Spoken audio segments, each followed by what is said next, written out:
Hey, Brent here, strictly average, playing Big Whit, everyone's brother from another mother. We are doing BoLSCon test lists, Demons versus Salamanders. We'll hit you on turn one.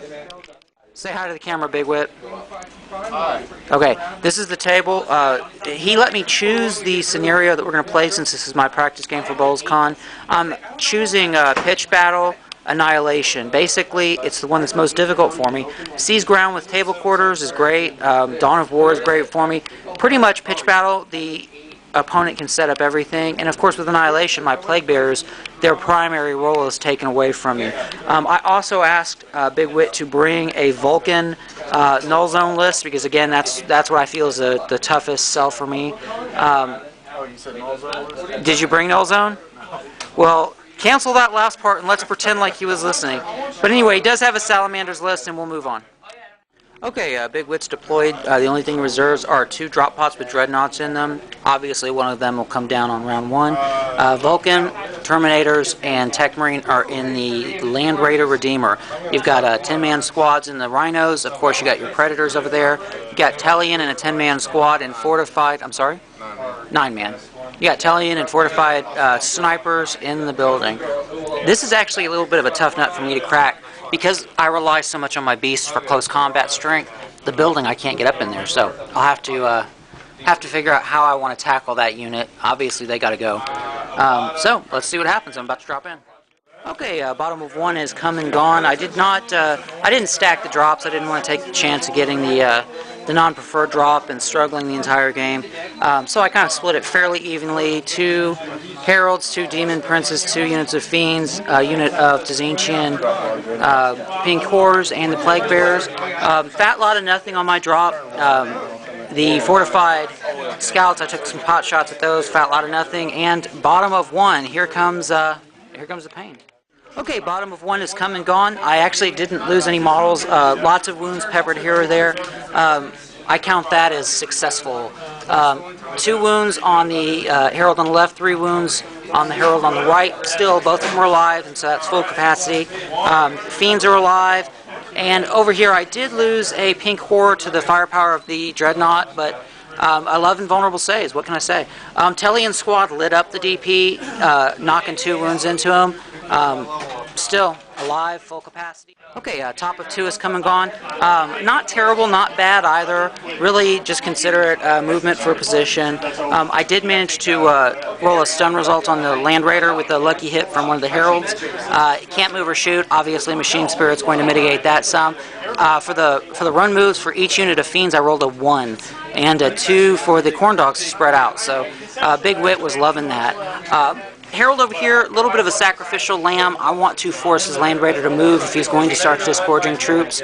He did take a pot shot at the Rhino over there, and I am really desperately missing breath. I had forgotten just how useful breath was for my Heralds. This was a game where I wanted to test keeping my distance. I'm wondering if I'm even capable of doing that. Over on this end, I did manage to destroy this Land Raider through bolts from various sources. When it came to taking out the scouts, I just could not climb up. Didn't roll high enough to get up there. So it is what it is. I'll get the little buggers next time. Okay, top of 2 is come and gone. Both of my Heralds have been put in the box. We have a Dreadnought that dropped flame on some puppies. I lost a couple of puppies.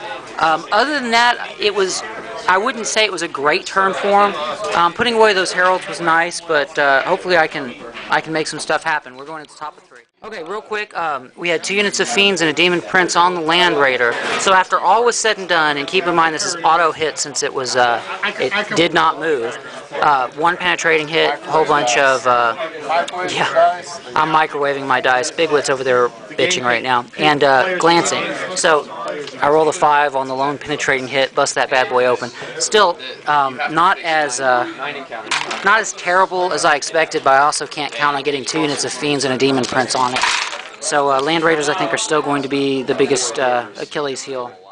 Okay, top of 3 was very, very good for the Demons. We mobbed the vehicle line, basically. We managed to bring down the Land Raider, destroyed it. He had to do an emergency disembarkation, destroyed the Predator over there, destroyed the Rhino. Payback's a bitch. Vulkan's going to lead his Marines into a counterattack. but we're okay with that. The Land Raider was the big deal. That's gone. Over here, we traded wounds. Over here, we traded wounds. We're still embroiled in combat, so we're going into the bottom of 3, and we'll see what happens. Okay, bottom of 3, there was an ongoing fight. We didn't bother to move the scout models, but they're basically all mobbed up attacking that Demon Prince. Demon Prince goes first, whiffs. Tellion's unit missed the chance to bring him down. Top of 4, I should be able to take him out once the Plague Bearer unit gets into the charge. Over here, Demon Prince manages to kill off the Dreadnought. Over here is where all the fun was. Bails out, starts dropping flame template after flame template. Naturally, it's Vulkan, Twin Link. That's why I wanted to play this army, because it sucks. Took out the better part of this Fiend's unit and this Fiend's unit. Took out a good chunk of the Corn Dogs, and then the Tech Marine, big old hero, went in, started just destroying dogs. Killed, I think, 5 of them. 3 of them. Anyway, regardless. Why are you interrupting the narrative? Okay, we just had bottom of 4, and still a lot of ugliness over here. We immobilized the Predator, destroyed the Rhino, killed some of those dudes inside. Terminator continues to smack around the Corn Dogs. Over here on the right flank, Plague Marines finally took down the last Tellian squad. The Demon Prince is still under there. He's on the ground floor.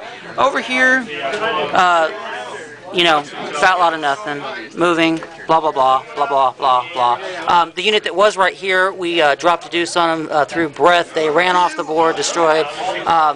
That's about it. I had to make a kind of dangerous charge through dangerous terrain to hit Vulkan's squad, but I couldn't give him another chance to start dropping flamers.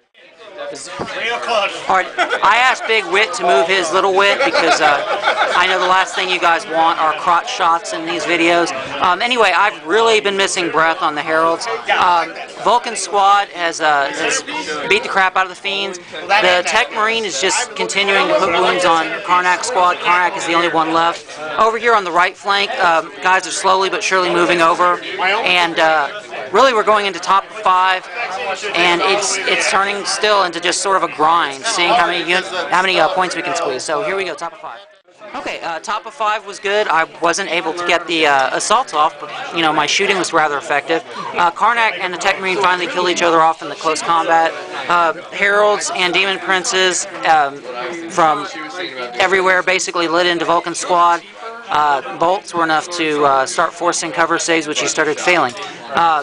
I managed to drop a breath on the squad over here of Space Marines, and then the Plague Bearers finished them off.